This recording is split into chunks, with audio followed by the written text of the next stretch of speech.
Chairman Powell, the floor is yours. Please come to the podium.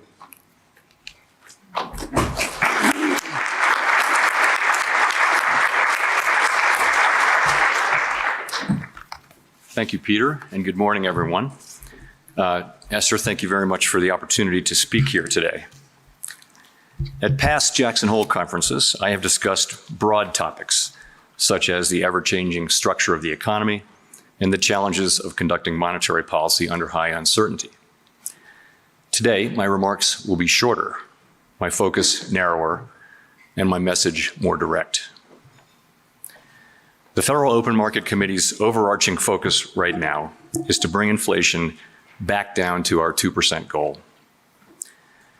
Price stability is the responsibility of the Federal Reserve and serves as the bedrock of our economy.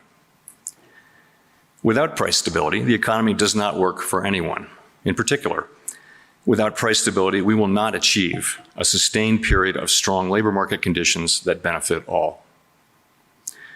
The burdens of high inflation fall heaviest on those who are least able to bear them. Restoring price stability will take some time and requires using our tools forcefully to bring demand and supply into better balance. Reducing inflation is likely to require a sustained period of below-trend growth. Moreover, there will very likely be some softening of labor market conditions. While higher interest rates, slower growth, and softer labor market conditions will bring down inflation, they will also bring some pain to households and businesses. These are the unfortunate costs of reducing inflation. But a failure to restore price stability would mean far greater pain. The U.S. economy is clearly slowing from the historically high growth rates of 2021, which reflected the reopening of the economy following the pandemic recession. While the latest economic data have been mixed, in my view, our economy continues to show strong underlying momentum. The labor market is particularly strong, but it is clearly out of balance, with demand for workers substantially exceeding the supply of available workers. Inflation is running well above 2%, and high inflation has continued to spread through the economy. While the lower inflation readings for July are certainly welcome, a single month's improvement falls far short of what the committee will need to see before we are confident that inflation is moving down. So, we are moving our policy stance purposefully to a level that will be sufficiently restrictive to return inflation to 2%. At our most recent meeting in July, the FOMC raised the target range for the federal funds rate to 2.25% to 2.5%, which is in the Summary of Economic Projections range of estimates of where the federal funds rate is projected to settle in the longer run. In current circumstances, with inflation running far above 2% and the labor market extremely tight, estimates of longer run neutral are not a place to pause or stop. July's increase in the target range was the second 75 basis point increase in as many meetings, and I said then that another unusually large increase could be appropriate at our next meeting. We are now about halfway through the intermeeting period. Our decision at the September meeting will depend on the totality of the incoming data and the evolving outlook. At some point, as the stance of monetary policy tightens further, it likely will become appropriate to slow the pace of increases. Restoring price stability will likely require maintaining a restrictive policy stance for some time. The historical record cautions strongly against prematurely loosening policy. Committee participants' most recent individual projections from the June SEP showed the median federal funds rate running slightly below 4% through the end of 2023. Participants will update their projections at the September meeting. Our monetary policy deliberations and decisions build on what we've learned about inflation dynamics, both from the high and volatile inflation of the 1970s and 1980s, and from the low and stable inflation of the last quarter century. And in particular, we're drawing on three important lessons that I'll highlight. The first lesson is that central banks can and should take responsibility for delivering low and stable inflation. It may seem strange now that central bankers and others once needed convincing on these two fronts, But as former Chairman Ben Bernanke has shown, both propositions were widely questioned during the Great Inflation period. Today, we regard these questions as settled. Our responsibility to deliver price stability is unconditional.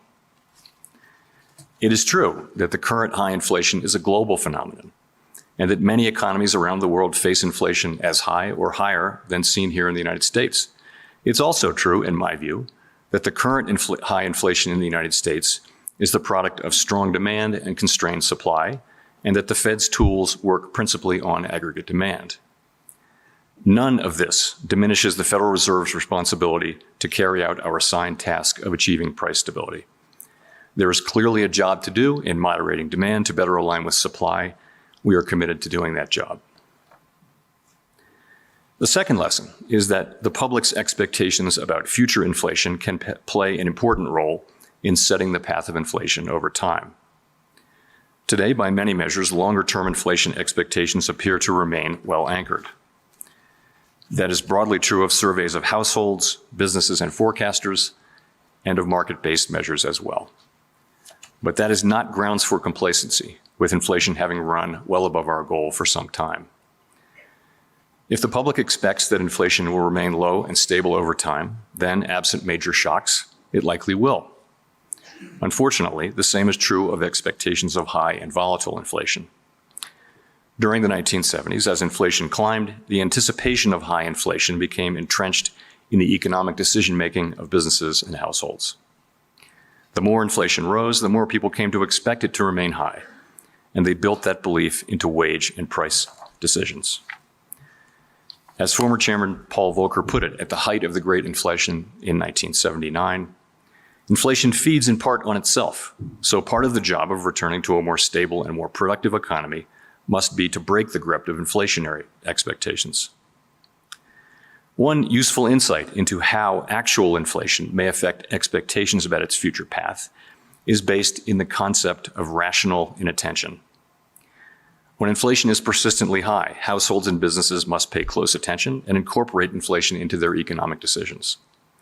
When inflation is low and stable, they are freer to focus their attention elsewhere. Former Chairman Alan Greenspan put it this way: for all practical purposes, price stability means that expected changes in the average price level are small enough and gradual enough that they do not materially enter business and household financial decisions. Of course, inflation has just about everyone's attention right now, which highlights a particular risk today. The longer the current bout of high inflation continues, the greater the chance that expectations of higher inflation will become entrenched. And that brings me to the third lesson, which is that we must keep at it until the job is done. History shows that the employment costs of bringing down inflation are likely to increase with delay, as high inflation becomes more entrenched in wage and price setting. The successful Volcker disinflation of the early 1980s followed multiple failed attempts to lower inflation over the previous 15 years.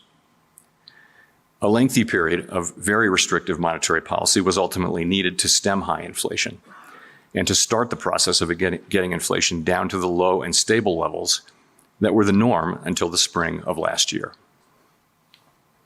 Our aim is to avoid that outcome by acting with resolve now. So, these lessons are guiding us as we use our tools to bring inflation down.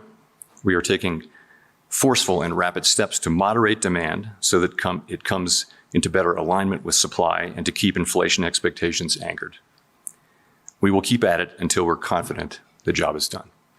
Thank you.